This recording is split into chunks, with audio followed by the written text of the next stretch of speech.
प्रस्तुत है शांति कुंज video app. उपलब्ध है गूगल प्ले स्टोर पर। अभी डाउनलोड करें। सभी को मेरा प्रणाम। साथियों, जैसे आप लोग जानते हैं, बालों का हमारे जीवन में विशेष महत्व है। हमारे सौंदर्य वर्धन में बालों का विशेष योगदान है।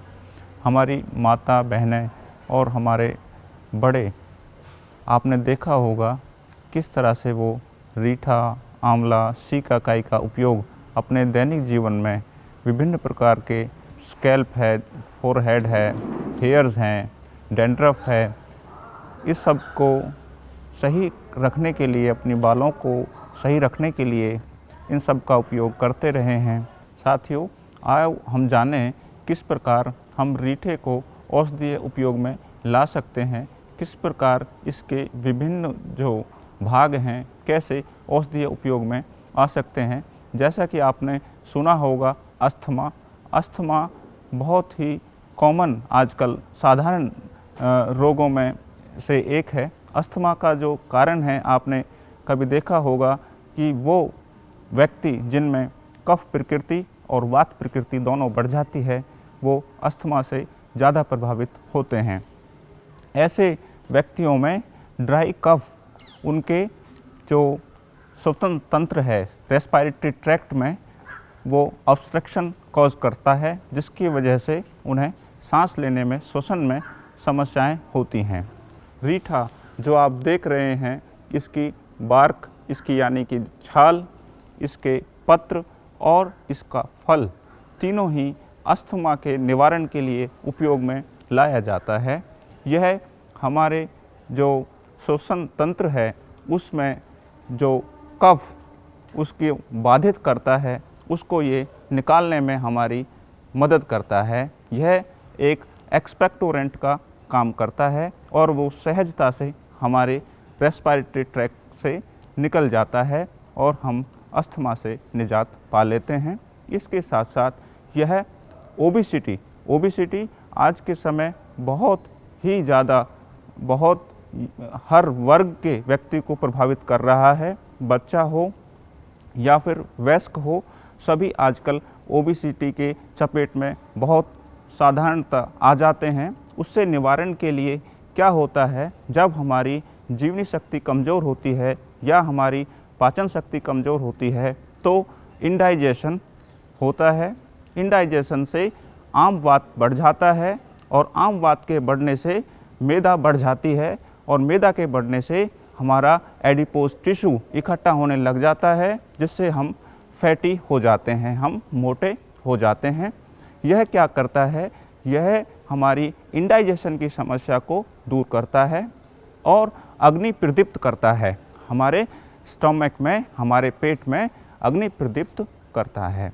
अग्नि प्रदीप्त होने से हमारी डाइजेशन की, पाचन की क्षमता बढ़ जाती है और हम धीरे धीरे, हमारी ओबेसिटी कम होनी शुरू हो जाती है और धीरे धीरे यह ठीक हो जाती है।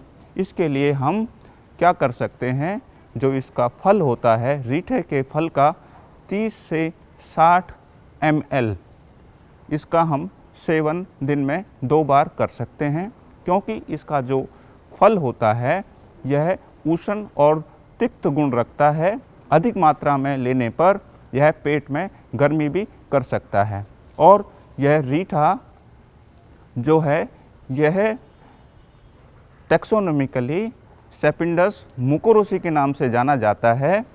सही तरीके से इसका आइडेंटिफिकेशन करना बहुत ज़रूरी है, जो कि सेपोटेसी कुल में पाया जाता है। जो हम चीकू खाते हैं, चीकू भी सेपोटेसी कुल का है और रीठा भी सेपोटेसी कुल का है। बहुत सारे गुण इसके चीकू से भी मिलते हैं। और विशेष बात यह है कि जो इसकी छाल है, इसका जब हम डिकॉक्शन बनाते हैं तो ये बहुत प्रकार के हमारे विष जो हमारे शरीर में इकट्ठा हो जाता है, टॉक्सिन्स जिसको हम कहते हैं, उसको भी निकालने में अपनी अहम भूमिका निभाता है। यह हमारे लीवर को डिटॉक्सिफाई करता है और हमारे शरीर को विष मुक्त करता है। यह बिच्छू दंश से जो विष, मधुमक्खी के काटने से जो विष पैदा होता है उसके निवारण में भी अहम भूमिका निभाता है। यह और भी बहुत सारी बीमारियों में हम समय समय पे इसका उपयोग करते रहे हैं।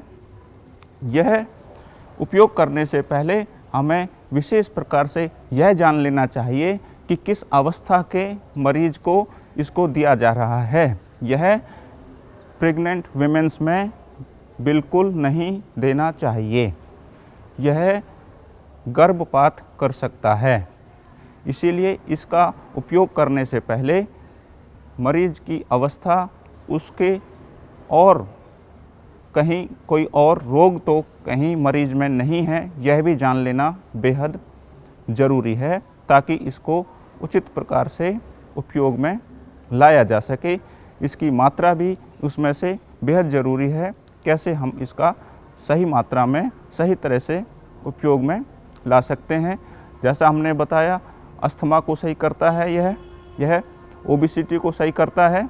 इसके साथ साथ यह फ्लैटुलेंस का मतलब होता है अफारा आना। अफारे को सही करने के लिए इसके फलों का डिकॉक्शन दिया जाता है, काढ़ा दिया जाता है। अफारा किस लिए होता है? वह व्यक्ति जिनमें पित्त कम मात्रा में बढ़ा होता है लेकिन वात बहुत ज़्यादा बढ़ जाती है, ऐसे व्यक्ति को अफारा हो जाता है, जिसको हम फ्लैटुलेंस भी कहते हैं। इसके सेवन मात्र से दिन में 2 बार प्रातः और सायं 3 दिन के अंदर पूर्ण रूप से अफारे की समस्या से व्यक्ति निदान पा सकता है। और यह पूर्ण रूप से इसका इस्तेमाल सेफ है, सुरक्षित है। मैं ये कहना चाहूँगा, इसका प्रोपेगेशन करने के लिए, सीड इसका बढ़ोतरी करने के लिए, इसका हमें और इसका प्रवर्धन करने के लिए इसके बीजों का और इसकी कटिंग का, यानी कि वेजिटेटिव मेथड और सेक्सुअल मेथड, ये दोनों ही इसके इस्तेमाल में लाए जा सकते हैं, ताकि इसको हम बढ़ा सकें, इसको हम कंजर्व कर सकें। किसानों के खेत में इसको हम लगा सकते हैं, मेड के आसपास, और किसान अपनी जो परंपरागत जो फसलें हैं वो भी ले सकते हैं। इसका जो रूट्स होते हैं वो किसी भी प्रकार का एलिलो बायोलॉजिकल इफ़ेक्ट किसान की सॉइल में शो नहीं करता है। यह पूर्ण रूप से सेफ है और इस पौधे में कोई अन्य प्रकार की बीमारियां भी नहीं लगती हैं, और इसका बहुत ही आसानी से किसानों के खेतों पे इसको लगाया जा सकता है और औषधीय उपयोग में भी इसको लाया जा सकता है। यह विभिन्न प्रकार की होने वाली जो स्किन प्रॉब्लम्स हैं, जैसे खाज या खुजली है, उस केस में भी हम इसको इस्तेमाल कर सकते हैं। और विभिन्न प्रकार की जो हमारे चेहरे पे पिंपल्स या फिर कहें फोड़ा फुंसी जो हो जाते हैं, उसमें भी इसको हम उपयोग में ला सकते हैं। इसमें ट्राइटरपिनॉइड सैपोनिन्स होते हैं। इसके अलावा इसमें विभिन्न प्रकार के एंटीऑक्सीडेंट्स भी पाए जाते हैं।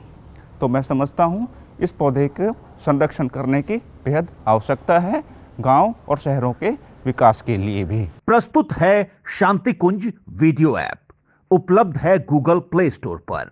अभी डाउनलोड करें। हमारे YouTube चैनल शांति कुंज वीडियो गायत्री परिवार को सब्सक्राइब करें एवं बेल आइकन जरूर दबाएं, ताकि गायत्री परिवार की विभिन्न गतिविधियों की जानकारी आपको मिलती रहे।